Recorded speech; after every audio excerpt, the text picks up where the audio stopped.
and welcome to the Beef Edge, the Teagasc Beef Podcast, for all your latest news, information and advice for Irish beef farmers.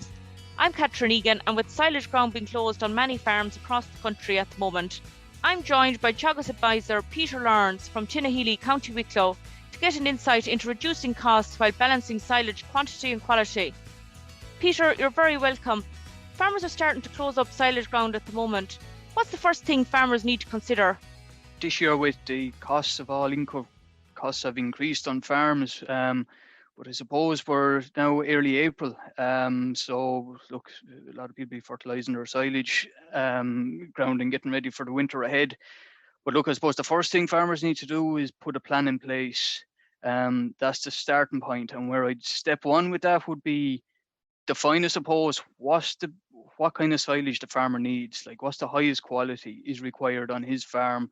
So does he need very high DMD silage for weanlings, other growing cattle, finishing cattle, or lactating suckler cows, say autumn calvers, or is he looking for moderate quality silage for, say, dry cows, like spring calving cows? So determine what kind of silage he needs, or does he need a couple of, an array of silage, so a mix of high and poorer quality or moderate quality. The second question he has to ask, and a part of the plan, is how much of this silage he needs. So what's the quantity? So he needs to do a fodder budget.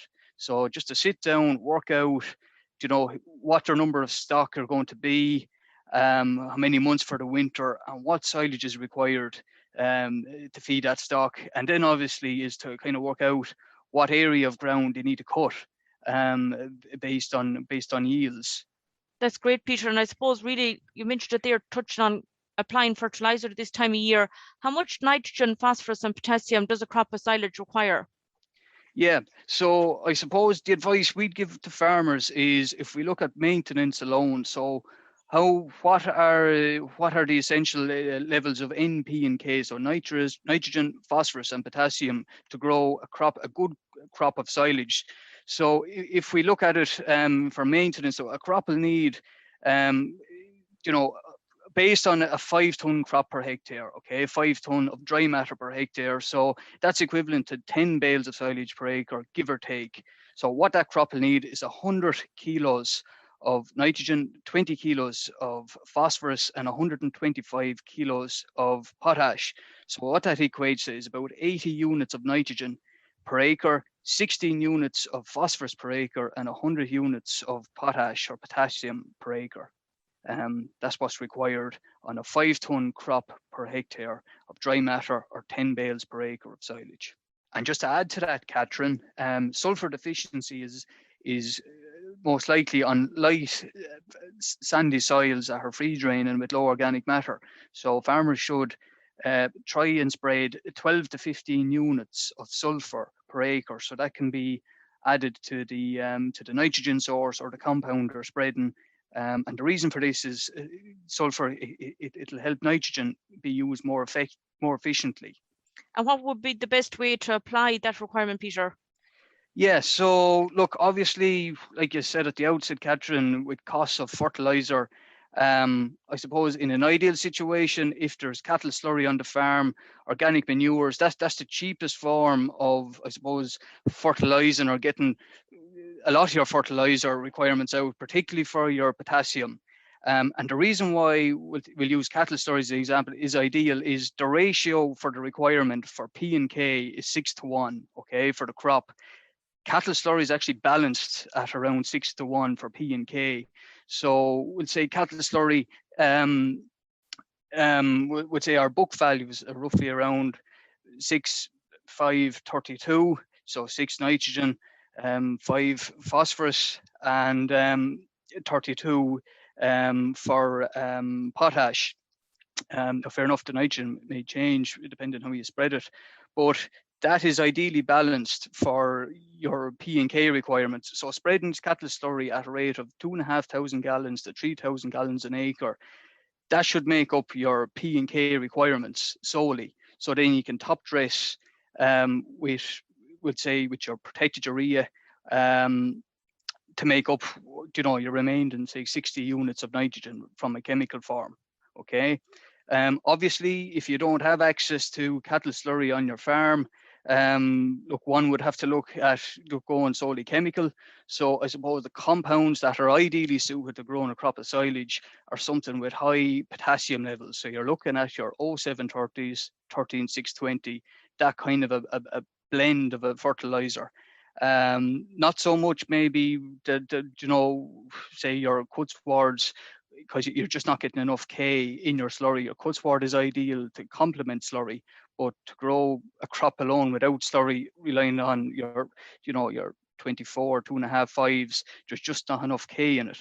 So look, if you have no slurry, go on with a product like 0730, 13620, and then balance it up with a bag and a half of protected urea, or two to 2.5 bags a can. With the price of fertilizer, Peter, that you mentioned, and assuming farmers are using slurry, farmers might be considering reducing the nitrogen application. What consequence would that have?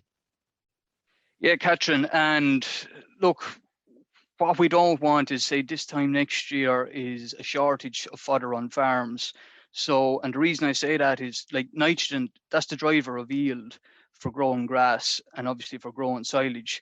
So, like I said from the outset, if the farmer if we sit down with their advisor or their agri consultant and do a fodder budget, see what they need.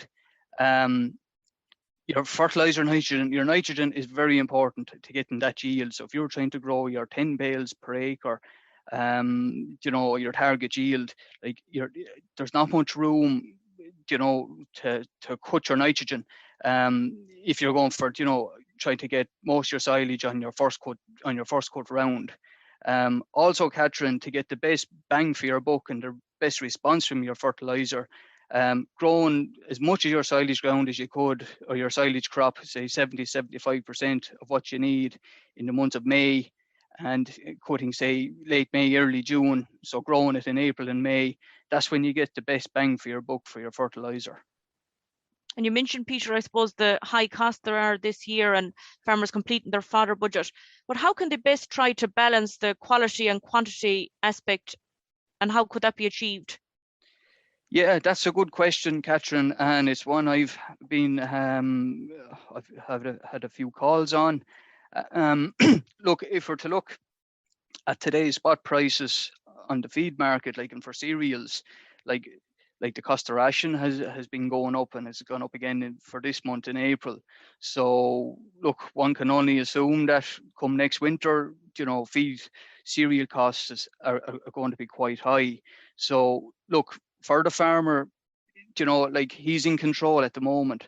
So in terms of being self-sufficient on his farm, like, I think every farm should try to make the best quality silage they can, and particularly if you have housed weanlings, growing cattle, finishing cattle, even storing cattle that you intend to go back to grass next year, I think this is the year more so than ever to really focus in on how you can make high quality, high dry matter, digestible silage. When I say high DMD silage, like, we're talking 75 DMD plus, in order to, I suppose, reduce the requirement on purchasing in concentrate feed to supplement that diet. Because look, all the speculation is concentrate feed is going to be quite expensive next winter. So if we can minimize, I suppose, our exposure to buying those feeds, the better. So, like I said, Catherine, so the farmer's in full control. He can make the management decisions now in terms of getting that crop fertilized, and also on the cutting date. That's very important to getting high quality silage. And I suppose the research in Teagasc Grange has shown there's huge differences of the silage quality and how that can impact on animal performance. Yeah, Catch, look, there's a lot of work done down through the years, from Teagasc Grange on national surveys and what have you, looking at silage. And look, I suppose the national average is always somewhere in the mid 60s, 65, 66 DMD, and that trend hasn't changed for the last 20 odd years. And look, a lot of that is down to management. And also, I suppose, soil fertility plays a key role in it, in terms of fertilizing crops properly, so they can grow to their full potential and be cut at the correct harvest date. Like, harvest date is the main determinant on silage quality, cutting at the correct growth stage. You've touched on the harvesting date, but what other factors will impact on the quality of the silage? Yeah, so there's other factors there, Catherine. Obviously, harvest date, i.e. growth stage, is a big determinant. We're also looking at other variables such as, was the crop grazed in the spring? So, if there was a heavy cover carried over from last back end, has that been grazed off and got rid of, I suppose, a dead butt in the grass? So you're starting from a low base, a green base from the crop. Look, if there was lodging, so if there maybe was overlapping with the fertilizer spreader, that could tend to lodging, or with heavy rain, there's potential loss of DMD units there. Also the weather, and look, this is to some degree outside our control, but look, if there was, like I said, a lot of rain or whatever, that could affect ground conditions at harvest. Look, if there was, soil contamination, whatever, that'll obviously affect it as well. Also grasses, if there's a high content of perennial ryegrass in the sward, number one, I suppose it'll respond better to your fertilizer, but also in terms of preservation, that can also prove better preservation for the silage, in terms of higher sugar levels at cutting. And I suppose in relation to weed control, Peter, it can be an issue on some silage crops. What impact could that have on quality? Yeah, that's a good point, Catherine. And especially docks are often prevalent in silage. They like high potash soils. But look, some of the work we've seen in Teagasc with docks is the replacement weight from grass. So your dock leaf is shading out your grass. So in terms of a ratio, it's a ratio of 1-to-1 for a ton of docks it's replacing a ton of grass.